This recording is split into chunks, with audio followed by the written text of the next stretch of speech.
Welcome to Nycos.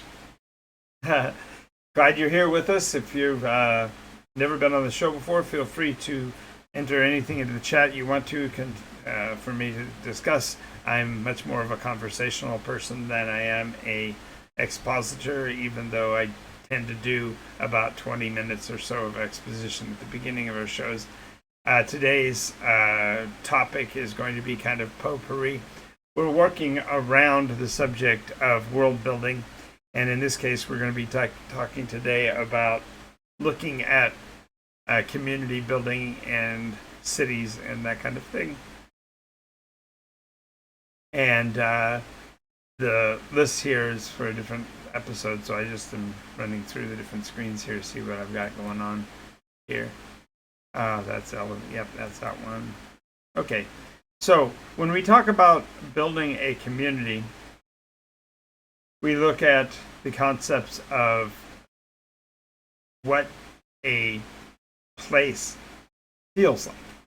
Granted, almost every game master I know will draw a map of a village or a town, and they will talk about the buildings that are there, and then they leave it passively for the players to determine their course of action through the town, almost like a shopping center or a mall, and they can therefore engage where they want to as they pass through the town. And the game master doesn't have much of a say in what is going on, or even really have an interest in doing so. And it wasn't until probably about 2 or 3 years ago that it dawned on me that the community that the players are operating within or near actually has a personality. It has a feel to it, and therefore I realized that you can actually convey information to the players about the community almost the way you would in describing a non-player character or a persona to them. And so today we're going to be looking at an example of that, and I've got up here on the screen the basic attributes of the NycosRPG that would go into building a persona. And I'm going to demonstrate how you can use the same thing to build out the nut, the essence, the core of a community. And in doing so, create a way to interact with players that's different than other role-playing mechanisms you've used before. So I'll go over these really quickly, but as you can see, there are 7 attributes for a personality in Nycos. There's the brilliance, which is the intellect or brain work, knowledge, cleverness, creativity of a being. And there is the cognizance or awareness. And cognizance catches the idea of perception, awareness, alertness, that kind of thing. Grace covers the dexterity and relative motor control strength, if you will, of the persona. Presence is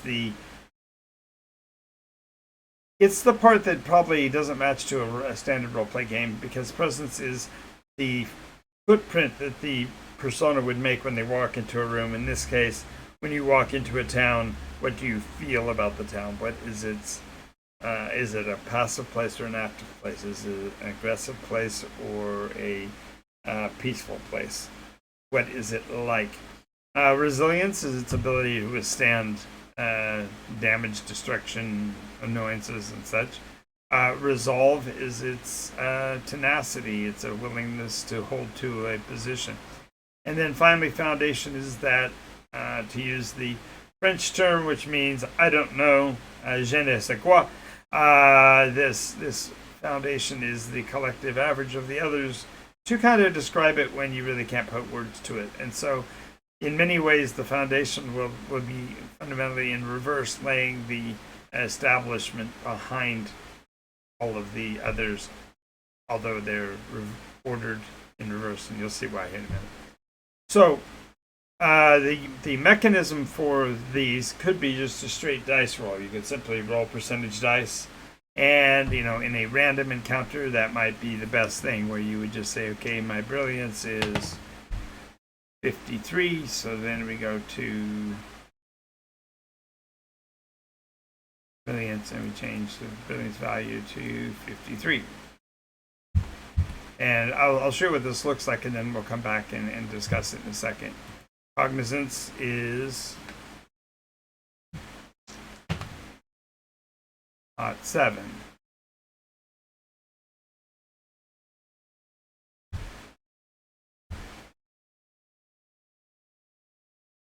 Grace is 11.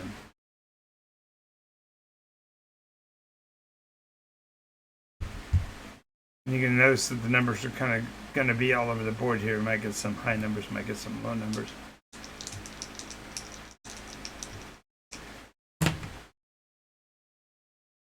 Ooh, another really low one.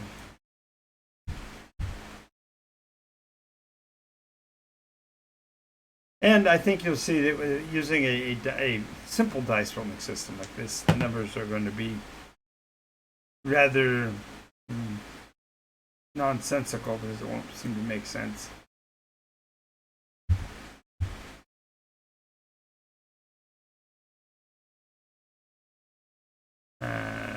Resolve.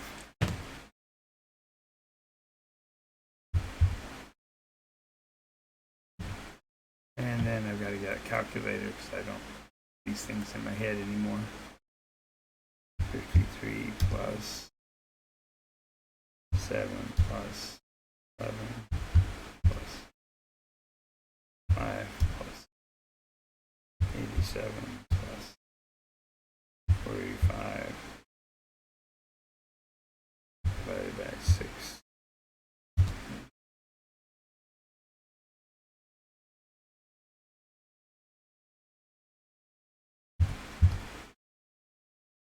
Okay, so if we look at these numbers, it seems like it comes out to a fairly decent average. A foundation of 35 sounds reasonable, given a persona comparison to a character. 35 is about the average between all results if you use the ramping system even. So let's look at this for a second though. Brilliance of 53. And that's a well above average. Matter of fact, this repository of information means that you can find just about anything you're going to want, because even if you don't find it directly, you'll at least be able to find it on a partial success, because only on a critical failure are you going to not have some form of success. So the town is knowledgeable. There's resources here galore. But it seems almost incoherent when you look at its cognizance, meaning the place is not self-aware. It's not able to see its own value. It doesn't think of itself very well, and it doesn't pay attention to its outer environment. Also, with a relatively low grace means this community is not going to be responding too rapidly to occurrences. They're not going to respond very quickly. And worse than that, the relatively low presence at 5%, we've made it so that this place is going to be just downright boring. It has no presence. It has no intention. There's nothing behind it that drives it. While it does have resilience, which means it's probably going to live forever, or pretty close to it, a really high resilience would be replicating the idea that it's maybe it's well established, maybe it's on a major trade route, things that would keep it around. It probably has commerce involved. And with a fairly high resolve, that means that it kind of wants to stay that way, which again flies sort of in the face of its cognizance and grace, because these numbers don't seem to hold any kind of balance. So the reason to downplay this kind of methodology is that while it's fast, it's really fast to build your community, the numbers sometimes don't make it make sense, or don't give it an opportunity to actually grow to valuation, because it just doesn't seem to hold together.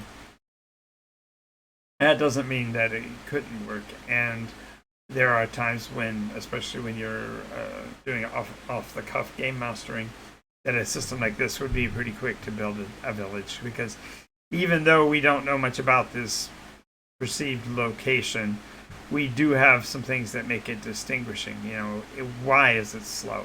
What's going on that would cause it? Maybe it's a bureaucracy. Maybe it's a very thick bureaucracy, and therefore it's not so agile to change. Maybe it's a community that's been defeated many times. If you have a low cognizance, it probably means you're not sticking your head out very far to look into the world. So you're probably a reclusive location. And that really low presence is the one that kind of disturbs me, because a community that has such brilliance and such resilience, it seems hard pressed to be so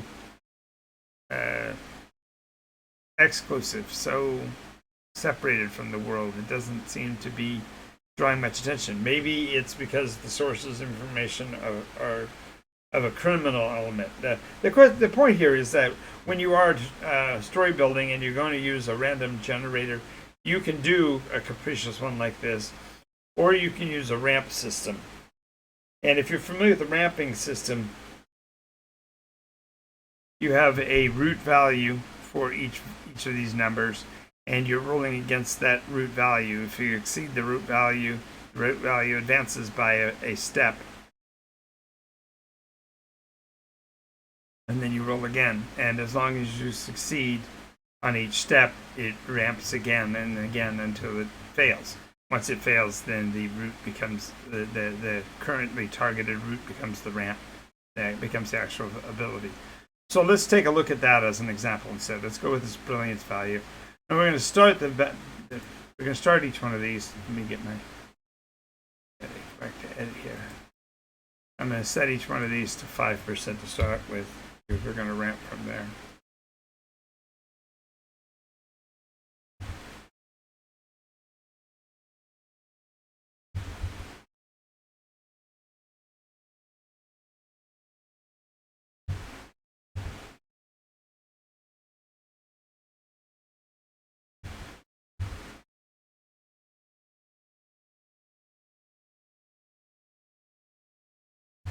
Alrighty, so utilizing the ramp system, so we're going to be rolling each dice mechanism. We're going to roll to try to defeat the base of value of 5 to start with. So let's do the brilliance first. We need a 5.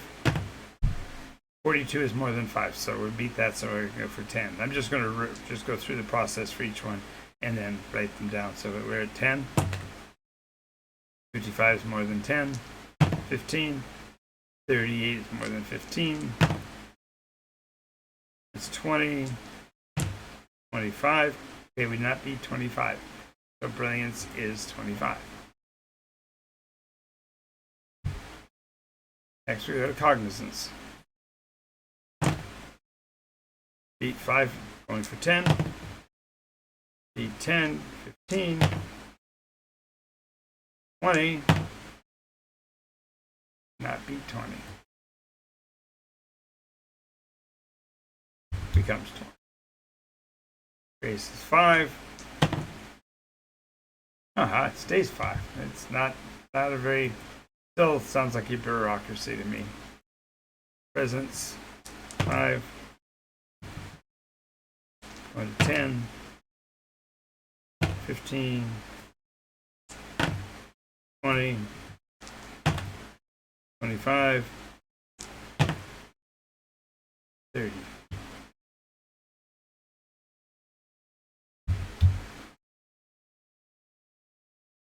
Resilience, beats 5, 10, does not beat 15.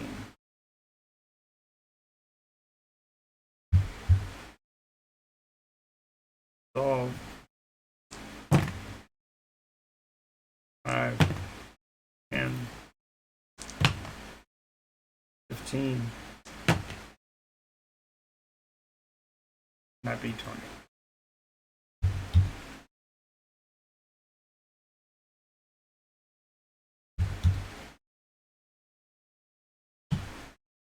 Once again, the calculator.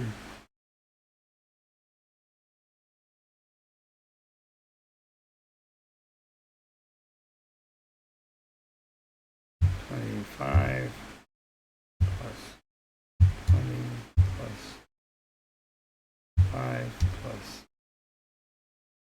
30 plus 15 plus 20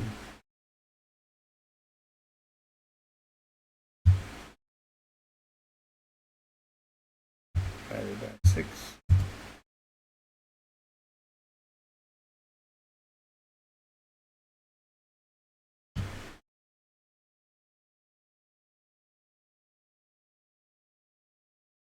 About 19.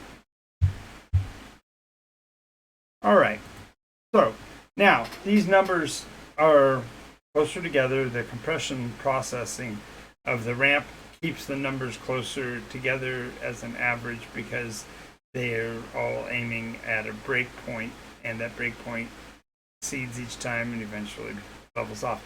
So in this case, we've got only two numbers that are kind of recommending this town. One is its brilliance, and the second is its presence. This feels more coherent to me as far as the methodology because the numbers are going to be generally averaged closer together. Yeah, you'll have one or two that might become dynamically large or whatever, and therefore recommend the town perhaps more ways than others.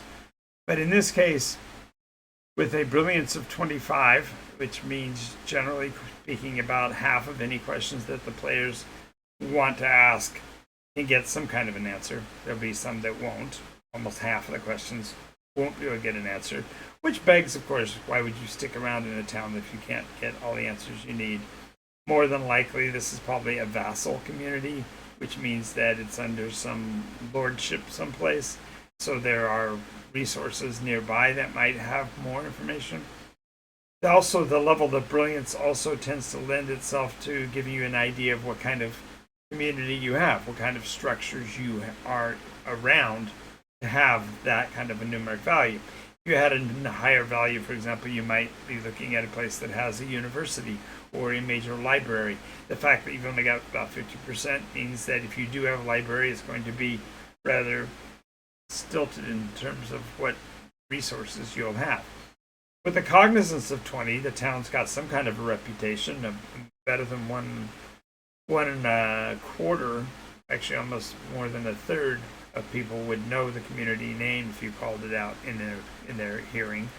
So it's got some reputation. The fact that it's got no grace at all just to me reflects bureaucracy. Either that or maybe their local established governance is dead or out of sequence.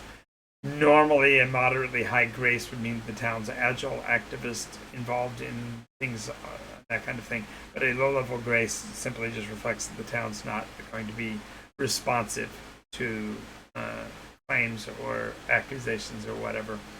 So if you were wanting to get the local authorities involved, you might find a difficult time getting them to actually come out and play ball, so to speak. A high presence, however, does lend itself to accessibility. This place has got to have something of interest that's reflecting that almost two-thirds of the people in any given area would be aware of this place. So yeah, you haven't been over to that town? Well, it's got name a resource, name an access point, name a point of interest here. So with that kind of an aspect and having a low grace, it may be that it is a point of targeting. Maybe this is a place you have gotten warnings about. It could be a place of mystery. It could be why is the town so quiet? Why doesn't it respond? Why is it so slow to react? The fact that it's got a fairly moderate resilience means 1 out of 3. Means the population more than likely shifts a lot. There's variability in its survivability with a low resilience, so there's always the brink of disaster. If it was a lower resilience, it might actually be emptied out from time to time as people don't need to be there. But in this case, it's got almost a third present all the time because of that. Resilience, with this being this low, would more than likely mean that there's kind of a punching bag effect to the town. That people come here, but they're not necessarily pleased about it. And then finally, the resolve. Having a 20 resolve, that means almost half would defend the place. Almost half would be interested in seeing improvements. Almost half would at least give some kind of a crap about the place. So with the moderate resolve and the strong presence, it sounds like there's something here to be fought for, something useful.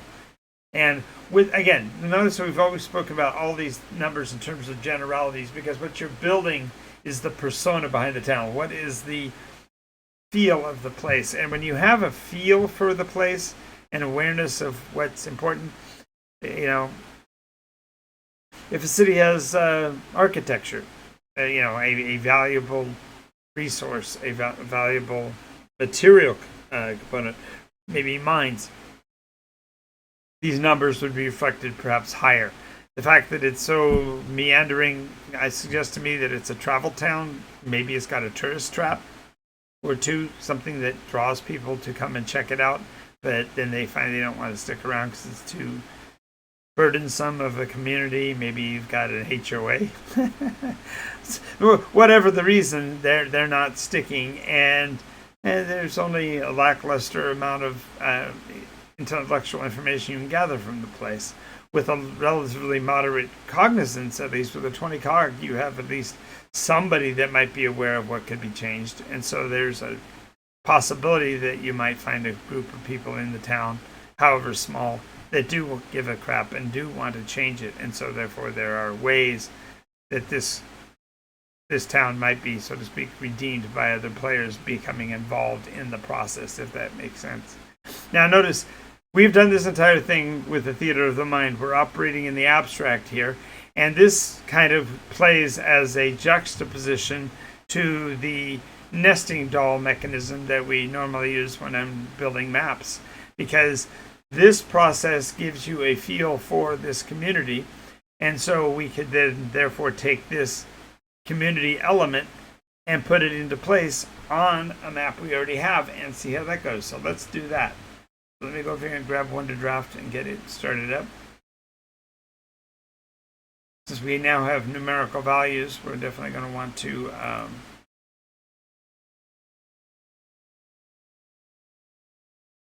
we're going to want to have the roll of bones so we can roll against those attributes to see whether certain things are so in the game. Remember, the purpose of random number generation is to create a random effect when you as a game master want it. Not necessarily just create a reason to roll dice. So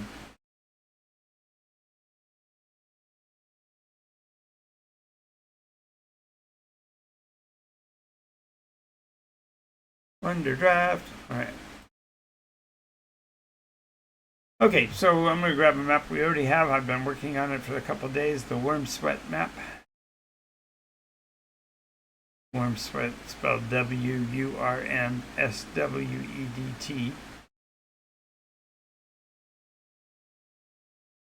Actually, WYRM.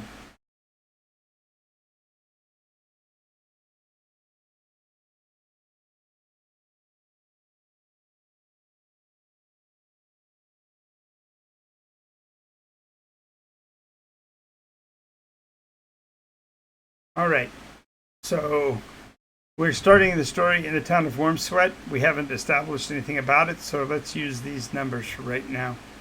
Going back up here to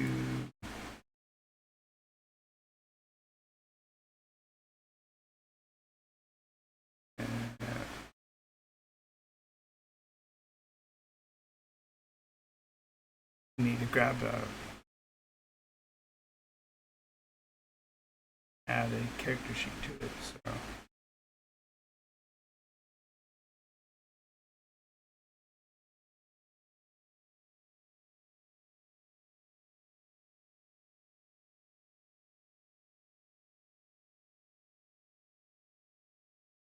uno momento, por favor.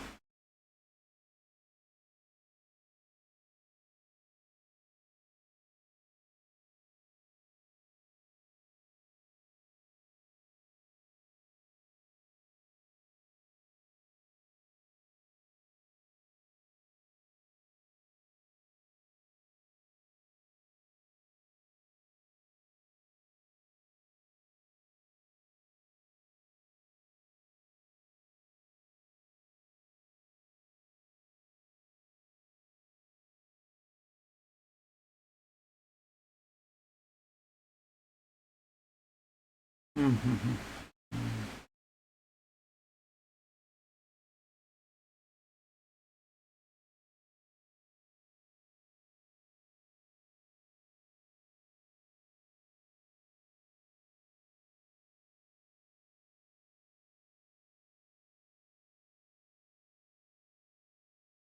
I go grab the map. Just I got the page just a second here.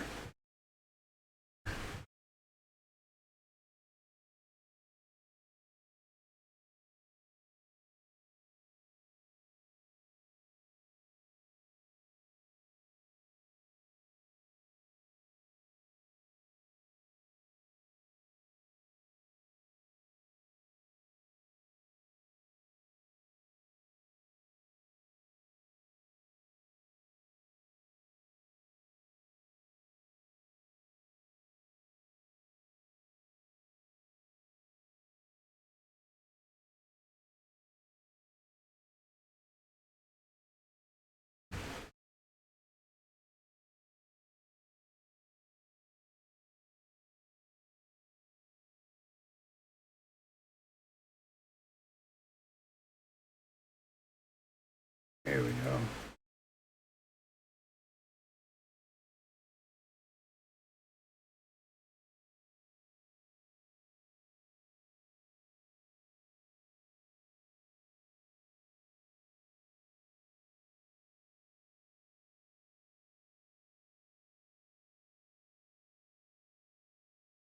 Hmm.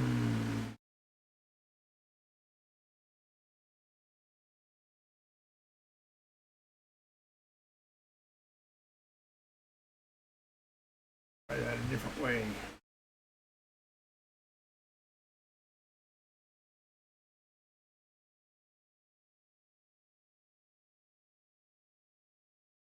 Right.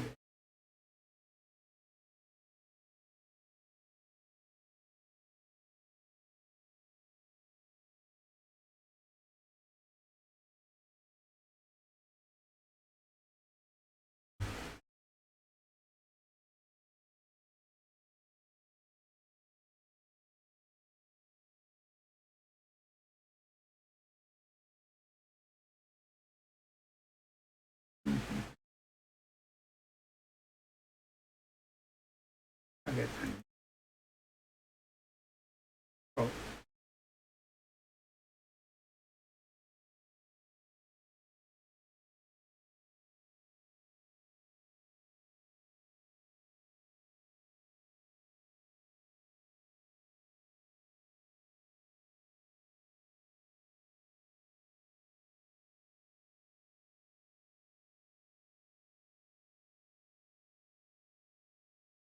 all right.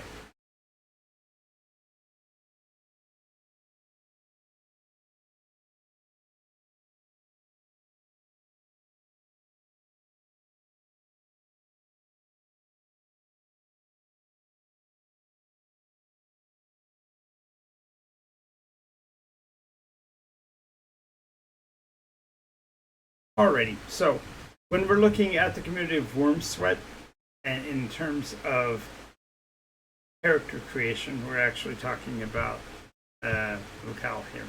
So make one change. And that is we need to be realizing that we're looking at not a persona, but a location. One moment.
that up and try to add what I'm trying to get.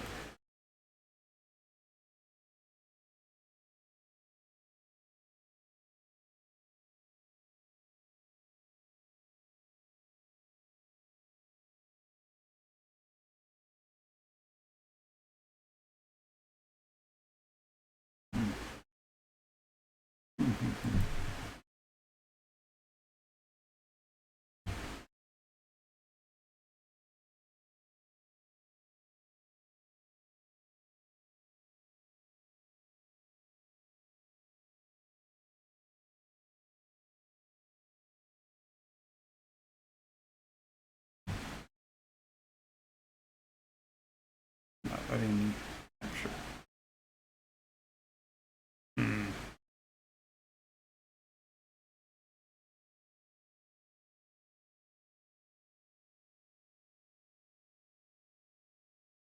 Oh well.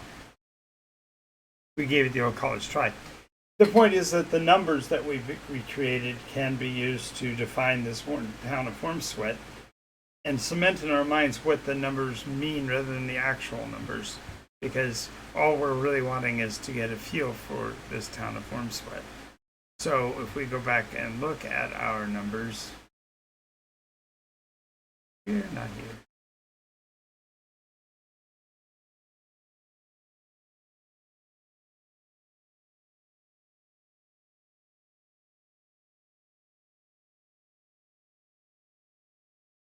Yeah, so if we use our numbers from here, we have an idea of a kind of a sleepy little town. It's got some knowledge base to it.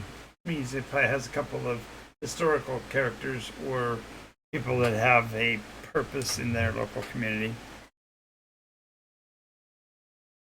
It's got a moderate cognizance, which means people are aware of it, more than likely because of it being on the trade route, which we know it to be. It's got very little grace, so probably means there's either the town's been beaten down so badly by external forces telling them what they can and can't do that they don't want to be involved, or they have a bureaucracy that's so thick to prevent them from making any real decisions. It has a moderate presence, which means that people are aware of the place and more than likely are aware of it because of the negatives rather than the positives. And therefore the town's resilience, it's kind of a take it or leave it kind of proposition. Although those that are there want to be there and have a fairly moderate resolve. So this feel for Wormsweat now gives us an opportunity to, when we are actually dealing with the role play of it, we get a feel for what Wormsweat is like. Okay, we're not nearly as popular as the city of Abigail. We're closer to the action than many of them. The long trips to Edgerton or to Crossover Point mean that Wormsweat has a bit of better visibility. The fact that it has an alternative route down to Verlucht probably is why it doesn't have a solid number, because its variability in its resilience means people more than likely don't like the weather, don't like the climate, don't like the politics, and therefore move back and forth out of Wormsweat. So that means we've got now a feel for it. So when people want to role play in the environment of Wormsweat, we kind of have an idea that the town's not really going to be responding to their claims or their assessments, and instead they're going to be kind of ambivalent and so on. But you can do the same process for all of the different towns, use a different ramping mechanism. Maybe have one or two that are like the town of Scrog. It's on an intersection, so it might be worth something. Maybe Camp Deadwood might be even more remote, since it takes a long time to get there by either way. So maybe that town's numbers are a little bit more capricious. So you might roll a single die roll mechanism to get to that one, whereas I would ramp the others because of the resiliency of the pathways that run through it. And of course, you can always choose to have one number that you just arbitrarily pick, because remember, no dice rolls are ever really required, so you could actually write in your numeric values for these. Towns of Abigail, perhaps I would, for the cities and such, I would more than likely set my target root instead of at 5%, I might set the root at 20 or even 30. And if it's a major city, maybe even 50. Because more than likely in a large town, you might have more than one resource for every type of interaction you might like. So therefore, having a much wider range of successful altercations might be a useful tool. So this gives you an idea of how to do it. If you have any questions, feel free to post them in the comments below, or if you're online with me right now and want to leave a comment or ask a question, feel free to do so. I will be closing out the show in just a minute, since there's I've covered the subjects I wanted to cover. If there's anything in particular you'd like to ask, viewer, please feel free to leave me a message. I'll be glad to respond to that. Otherwise, this will be the end of the episode for today. I am Jonathan Albin. This has been World Building Basics, NycosRPG. I will see you again later. If you like what you see, make sure you like and follow. If you haven't checked out our YouTube page, that's at NycosRPG. And the new book is available. I'll be adding that link below, so that if you want to get a hold of the Enhanced Edition NycosRPG Dark Shards book that has everything you need to run a fantasy game in the Dark Shards environment, you'll be able to get to that. If you have any questions, like I said, ping me, direct message me, or post a message here on the Twitch channel or on